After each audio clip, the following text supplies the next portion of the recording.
प्यारे भाइयों बहनों, आप सभी को दो हाथ जोड़कर मैं प्रणाम करता हूं।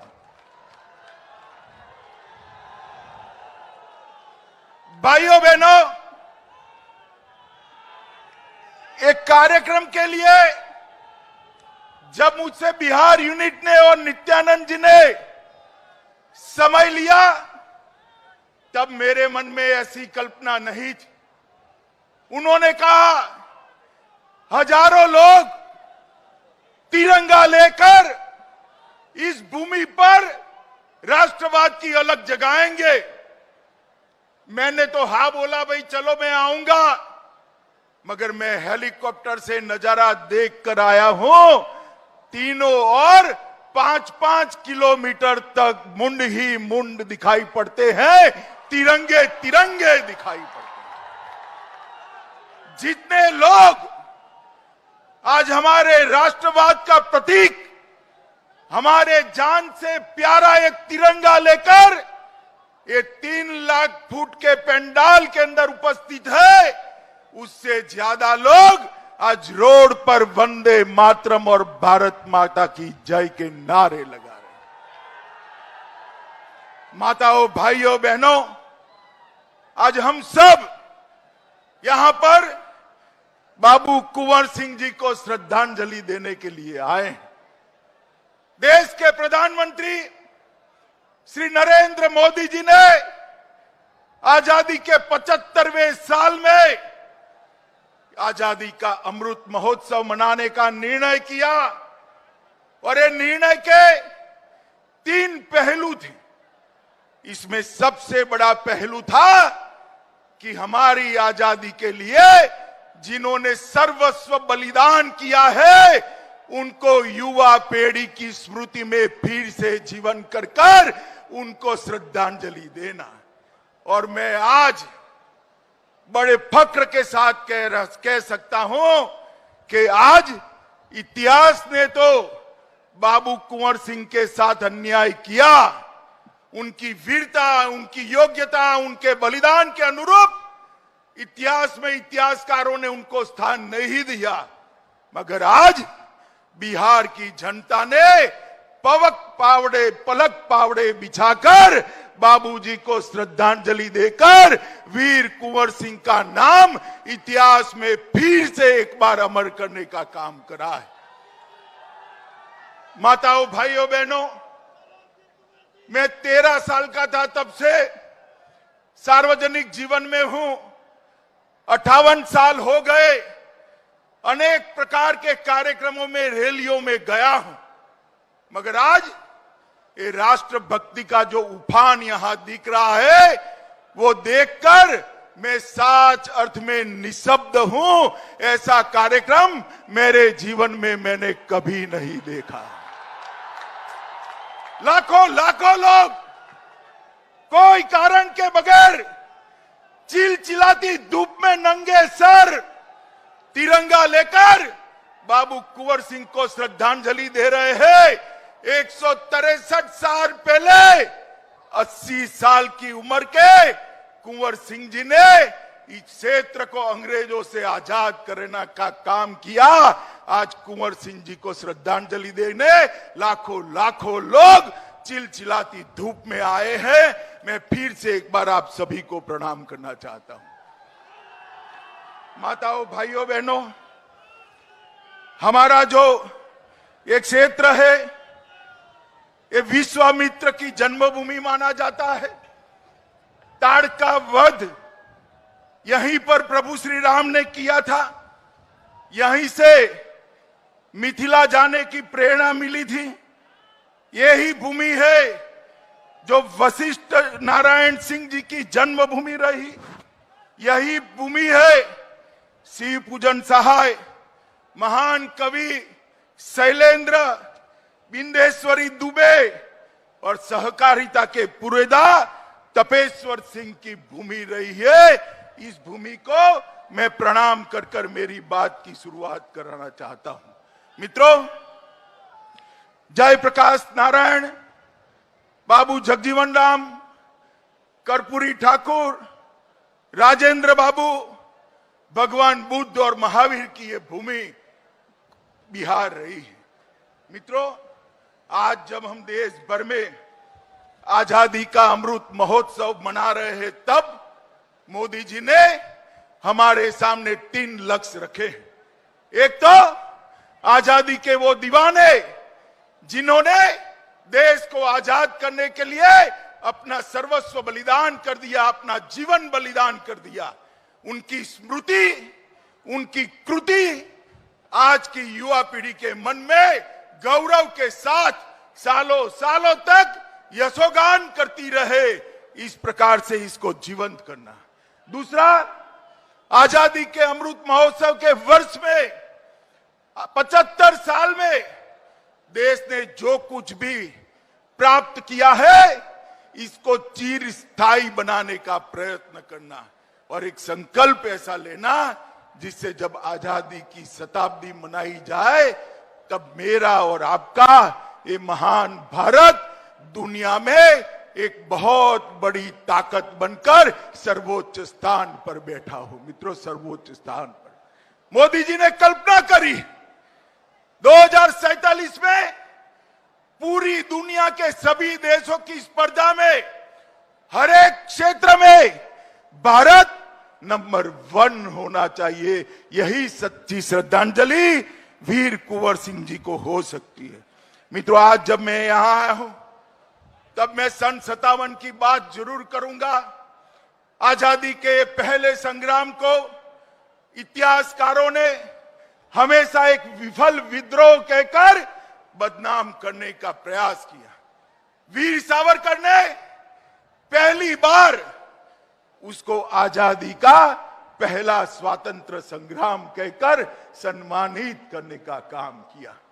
मित्रों, नाना साहेब पेशवा, अजीमुल्ला खान, बेगम जीनत महाल, रानी लक्ष्मीबाई तात्या टोपे, वीर कुंवर सिंह, न जाने कितने करोड़ों लाखों लोगों ने अपनी जान न्यौछावर कर कर अंग्रेजों के नीचे जमीन हिलाने का काम किया था।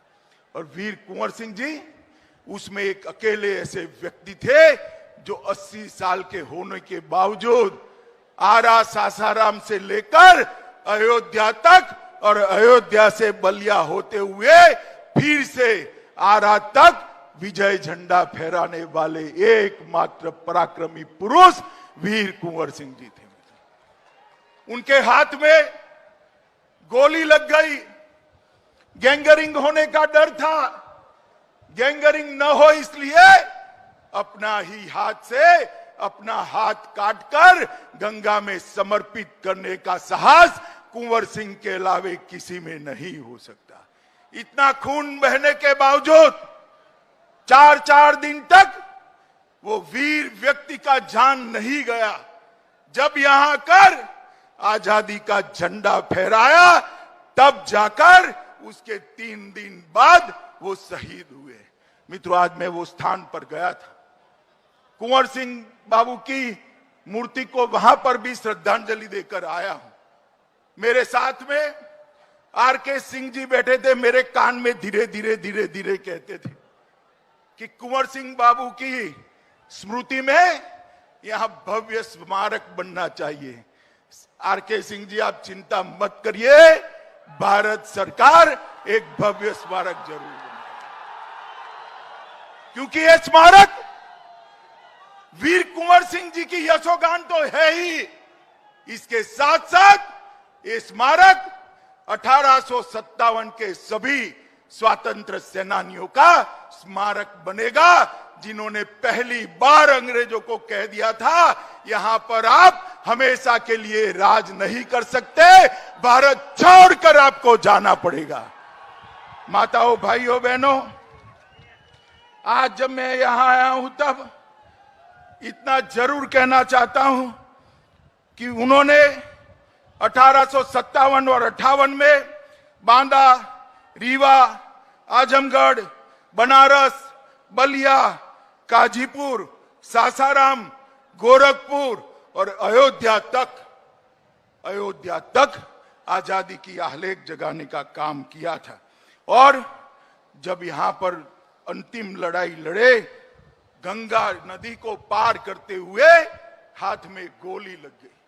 अपना ही हाथ काटकर यहां स्वतंत्र भारत का झंडा फहराकर वो वीर सपूत ने अंतिम सांस ली।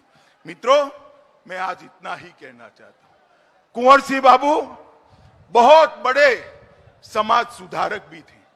हमारे अध्यक्ष जी ने बताया कि इस तरह से पिछड़े और दलितों को उन्होंने कल्याण करने का एक विचार उस जमाने में देश के सामने रखा था। आज नरेंद्र मोदी जी भी पिछड़े, अति पिछड़े, दलित और आदिवासियों के कल्याण के लिए अनेक विध योजनाएं लेकर आए हैं।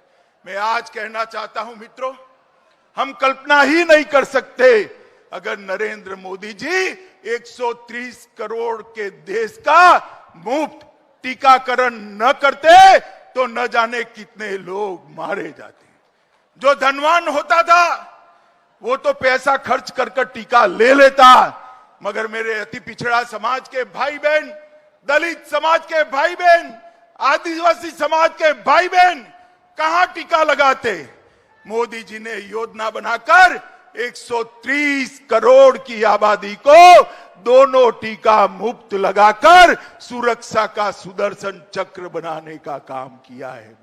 और इसके साथ साथ 60 करोड़ गरीबों को 5 किलो प्रति व्यक्ति प्रति माह अनाज 2 साल तक देने का काम किया। ओबीसी कमीशन को संवैधानिक दर्जा देने का काम किया। और बिहार के ही मछुआरा समाज के भगवान लाल साहनी को उसका पहला अध्यक्ष बनाने का गौरव श्री नरेंद्र मोदी ने दिया।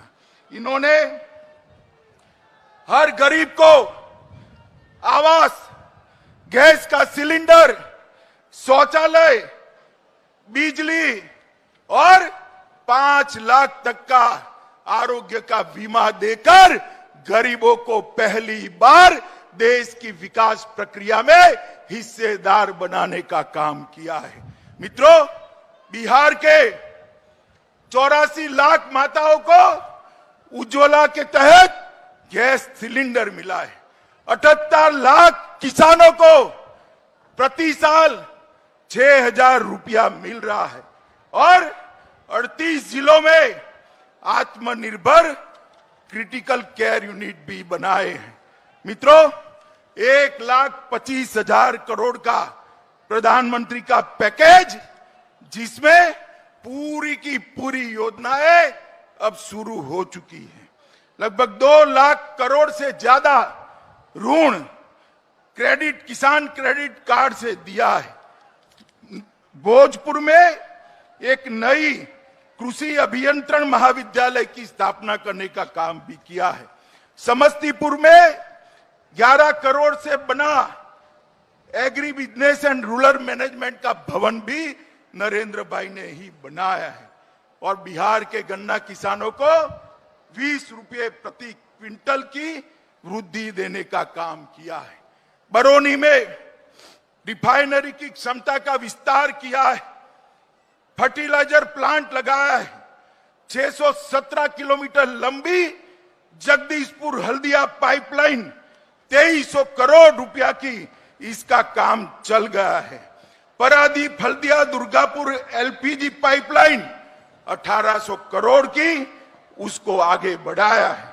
बोध गया में आईआईएम की स्थापना करी है और 48 रोडों में 54,700 करोड़ रुपये का निवेश करने का काम किया है। और दरभंगा में 100 करोड़ की लागत से एक नया एयरपोर्ट हो रहा है और पटना एयरपोर्ट का विकास 1200 करोड़ रुपए से किया है। मित्रों, आज मैं यहां आया हूं तब एनडीए की सरकार आने के पहले बिहार की जो स्थिति थी लालू रबड़ी के राज में, वो भी जरूर याद कराना चाहता हूं। हमारे आरजेडी के मित्र शायद उनको लगता है कि लालू जी की फोटो नहीं लगाएंगे तो बिहार वाले लालू यादव का राज भूल जाएंगे। मुझे बताओ भाई, जंगल राज आप भूल सकते हो क्या? अरे जोर से बोलो, भूल सकते हो क्या? यही बिहार था जहां सरेआम हत्याएं होती थी, गांव में बिजली का नामो निशान नहीं था, पीने का पानी का सवाल नहीं था, जाति के आधार पर भेदभाव होते थे, गरीब कल्याण की कोई योजना नहीं थी, कोई स्वास्थ्य परियोजना नहीं थी। भारतीय जनता पार्टी और एनडीए की सरकार आई, नीतीश कुमार और सुशील जी मुख्यमंत्री और उप मुख्यमंत्री बने। उन्होंने बिहार को बीमारू राज्य से विकसित राज्य की ओर ले जाने का काम ये भारतीय जनता पार्टी की सरकार ने किया। और जब मोदी जी प्रधानमंत्री बने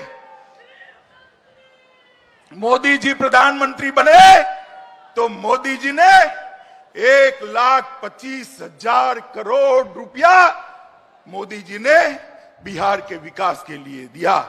और आज बिहार के अंदर औद्योगिक विकास भी हो रहा है।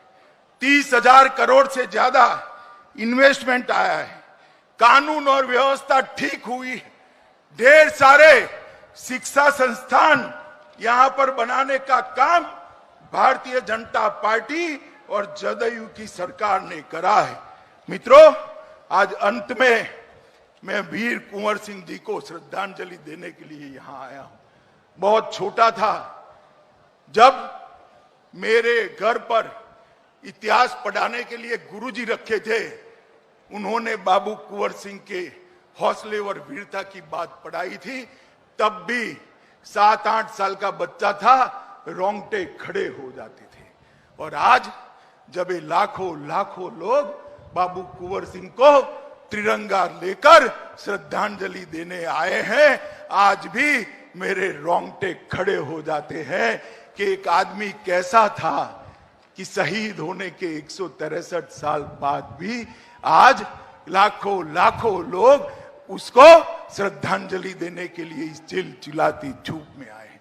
मैं मेरे भाषण के अंत में सुभद्रा चौहान के सन 57 के लिखे गए काव्य को मैं जरूर 4 पंक्ति पढ़ना चाहूंगा। सुभद्रा चौहान ने कहा है, इस स्वतंत्रता माया युद्ध में कई वीरवर आए काम, नाना धंधुपत तांतिया चतुर अजीमुल्ला सरनाम, अहमद शाह ठाकुर कुंवर सिंह और सैनिक अभिराम, भारत के इतिहास गगन में अमर रहेंगे इसके नाम। मित्रों, कुंवर सिंह बाबू ने इतिहास ने जो न्याय किया होगा, आज भी 150-200 साल के आसपास होने को आए, आज जो जनता में उनके लिए भाव है वो देखकर मैं कह रहा हूं, जब तक भारत का नाम रहेगा, बाबू कुंवर सिंह जी का नाम हमेशा के लिए अमर रहने वाला है। फिर से एक बार आप सभी को एक महान योद्धा और अपने जान की परवाह न करने वाले बलिदानी वीर के लिए आप सब यहां पर आए हैं। आप सभी को हाथ जोड़कर प्रणाम कर नमन करता हूं। और फिर एक बार जोर से वंदे मातरम का नारा बाबू कुंवर सिंह जी की याद में हम लगाए, ऐसी मैं आपको अपील करता हूं। मेरे साथ जोर से बोलिएगा, वंदे वंदे वंदे वंदे, भारत माता की, भारत माता की। बाबू कुंवर सिंह, वीर बाबू कुंवर सिंह, वीर बाबू कुंवर सिंह।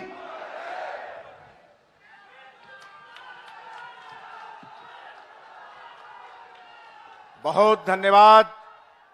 बिहार के इस शाहाबाद की धरती पर आज एक नया इतिहास बना है। आदरणीय गृह मंत्री जी की उपस्थिति ने हम सभी को ऊर्जान्वित किया है और आज इस धरती से एक संदेश जा रहा है कि जब तक हम और आप